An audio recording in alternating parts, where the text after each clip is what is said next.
if you've just joined us. You're watching the news at 10 on Channels Television, coming to you live from Lagos and Abuja. Remind you of our top stories. Central Bank of Nigeria launches bank verification number. Federal High Court Abuja discharges former Speaker of the House of Representatives, Dimeji Bankole. Former Head of State, General Yakubu Gowon, gives backing to the national conference. And 2 people killed after a volcano erupted in Indonesia.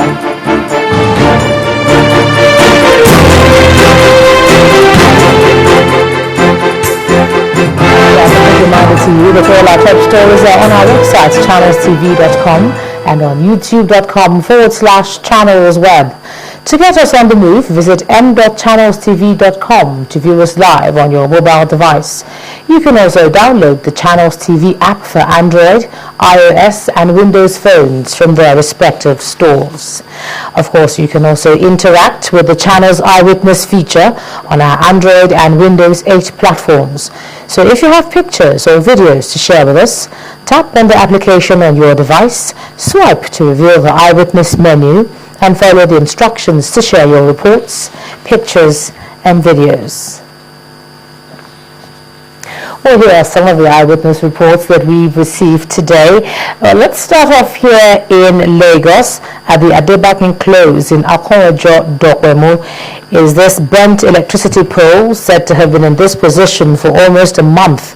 The residents say they've called the attention of the relevant officials, but nothing's been done to date. Indeed, something should be done urgently to avoid any case of electrocution. Well, according to this eyewitness report, these are students of the University of Abuja writing examinations on the bare floor at the convocation ground at the Gwagwalada campus. Appalling indeed, you might say. And here's this other picture. It shows the 30-ton truck which lost control at the junction on the Wari Road in the Federal Capital Territory. That particular incident crushed 4 cars.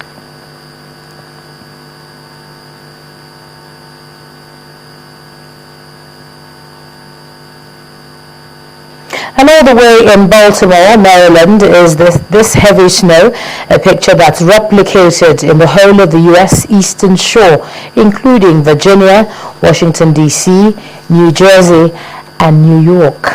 Pretty cold. Well, thank you so much for all your reports, and do keep them coming as they're very important to us right here on Channels Television. Well, let's move on now. A federal high court in Abuja has fixed February the 21st for hearing in a suit filed by the People's Democratic Party to prevent a leadership change in the House of Representatives following the defection of some lawmakers to the All Progressive Congress. Justice Adeniyi Adetokunbo Ademola fixed the date after hearing the arguments on all sides. The PDP had sued the leadership of the lower chamber to preempt a leadership change, but the lawmakers filed a motion to challenge the jurisdiction of the court to hear the lawsuit. At the resumed hearing of the suit filed by the People's Democratic Party against the House of Representatives to prevent a leadership change in the House following the defection of some lawmakers to the All Progressive Congress, the court heard the preliminary objection filed by the lawmakers. As far as I'm concerned, if some people are not supposed to defect, if there is no division in PDP, or if there is no division in the party and they defect, the issue that can those people now take part in removing those who are conditionally there? That is just the issue. In their response, the lawmakers argued that the action of the ruling party was more speculative and academic. They described the lawsuit as an abuse of court process because a similar suit was before a federal high court in Abuja. We are saying that the action was speculative, that the court cannot go into it. It was academic, and that it flies in the face of Section 23 and Section 30 of the Legislative Power and Privileges Act of 2004. That's the basis of our objection. And we are even saying that the action itself was an abuse of the court process because a similar action is pending in another court before Justice Sama. The court in its wisdom have agreed to consolidate our preliminary objection with the main process, and then that is what we're going to do in the next adjourned date. Last adjourned date, the Lana trial judge ruled that our objection and the main case be taken together. So by 21st, hopefully, we'll be able to conclude the argument as to whether or not they have a proper case before the court. Then the court will decide whether or not, before the merit of the matter, whether or not it has jurisdiction to decide the merit of the matter. Justice Adetokunbo Ademola adjourned the suit to Friday, the 21st of February 2014 for hearing in the substantive suit. All right, over now to Abuja. Well, here's Linda Akibe. Linda? Thank you, Joma, and welcome to the nation's capital.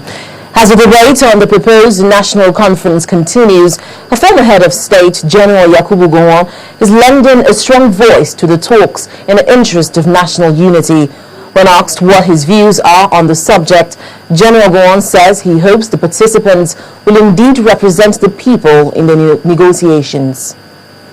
The national conference get together, and if they want to talk in order to keep the country one united, peaceful, and well for the people of the country. Yes, so go and talk, but talk in the love of your country. Talk as though, as far as the country is concerned, there is nothing that can replace it.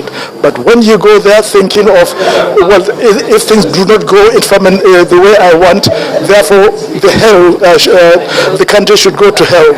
Now I hope that is not the way they are going to. They are going to talk about the well-being of Nigeria, how Nigeria can stay together, whereby we can love each other, no matter from which part of the country, no matter which religion that you have. But you love your country and you love everybody in your country. In a bid to rid the country of child trafficking and other child-related crimes, the Damilola Foundation, in collaboration with the British High Commission, has held a 500 million naira fundraising dinner in Lagos. The event drew dignitaries from corporate Nigeria and played host to former heads of states and diplomats, among others. Our correspondent Adeshewa Josh reports. Gathered in this house are mostly men and women from corporate Nigeria. They're here to support and raise funds for the Damilola Foundation. Damilola was stabbed to death in the United Kingdom about 10 years ago, and since then, his father has championed this cause to salvage the destinies of similar kids, or even worse. The mood here reflects camaraderie between men and women who appear poised to bring about change in Nigeria. Other statesmen like General Yakubu Gowon and former head of state Ernest Shonekan graced this fundraising occasion hosted by the Deputy British High Commissioner. The Trust has established itself as a leading player in the area of youth development in Britain. The purpose of which, as you will hear during the course of the evening, is to bring the Damilola Taylor Trust's good work home to Nigeria. General Yakubu Gowon, the father of the occasion, bears his mind on the need to secure the future of the next generation. I can assure you, all my life I've been very much against anything that can harm our children. And that's why during my time, I try to make sure that we provide for the children, for their future. Going down memory lane, Damilola's father counts the blessings his loss has brought to the world through the foundation and the fresh leap it is taking in curbing child trafficking. We want to help, our young people. We want to support our own government. We want to do what we can in our own lifetime to combat this menace, because it's so sad to hear about our young people being trafficked into the UK by unscrupulous people, that think they want to make quick money. They are not the hard-working ones. As the Damilola Foundation kicks off its benevolence in Nigeria, It is hoped that the intended beneficiaries will be served. Adeshewa Josh, Channels Television News.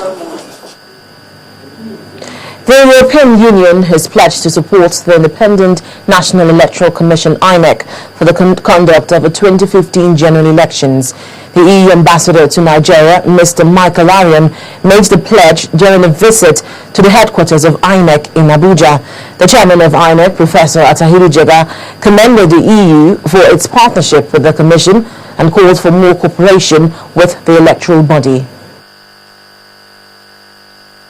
We do not anticipate major changes in the organization of the electoral observation mission on 2015 compared with 2011, but there is some fine-tuning to do. We are planning is a so-called exploratory mission for the 2015 elections. So we do plan a multidisciplinary technical mission in September that would look at all aspects of organization of an observation mission for the February 2015 elections. When I say multidisciplinary, I mean we will have a specialist in electoral issues, we will have a specialist in logistics, another one in media, a fourth one in working with civil society, training, IT. So it's usually a mission of 6-7 people. I must express our appreciation has gone a long way to support democracy, governance and development projects in general, and more specifically those that relate with our responsibilities in the Electoral Commission. And we would want to encourage you to continue to support that process, which we have found very beneficial.